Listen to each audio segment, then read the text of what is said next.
Hello everyone, I'm Topher and I welcome you to the Blue Collar Gentleman. Today I'd like to offer some gentlemanly advice when either riding in or driving someone else's car. When you're in someone else's car, there are a few tips a gentleman should bear in mind. Number 1.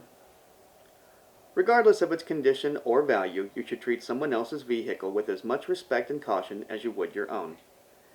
That means even if the owner leaves their vehicle in the worst possible condition with trash strewn everywhere, you should not feel comfortable compounding the situation.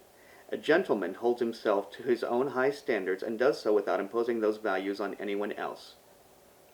In keeping with that, the second tip is always ask before bringing food or drink into the car. I'm not talking about the covered dish you're bringing to the potluck for which you're getting a ride.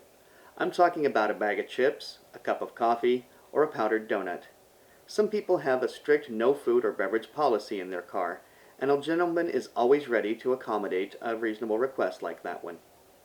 Another reasonable request leads to tip number 3. Always ask before lighting up. That means cigarettes, cigars, pipes, joints, blunts, or vapes.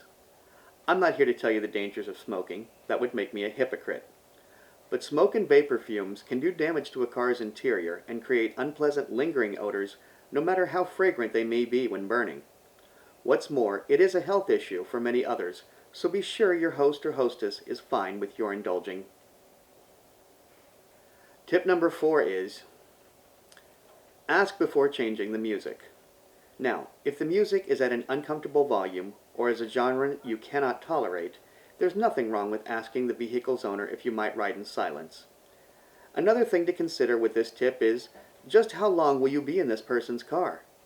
If you're getting a ride a couple of blocks to the train station, maybe consider just grinning and bearing it. Those tips were mostly for instances in which a gentleman is riding in someone else's car. However, they're just as useful when borrowing or driving someone else's vehicle, and the following are more things to consider if you're in that situation. Tip number 1, follow all and every traffic and speed limit law. This is for a variety of reasons.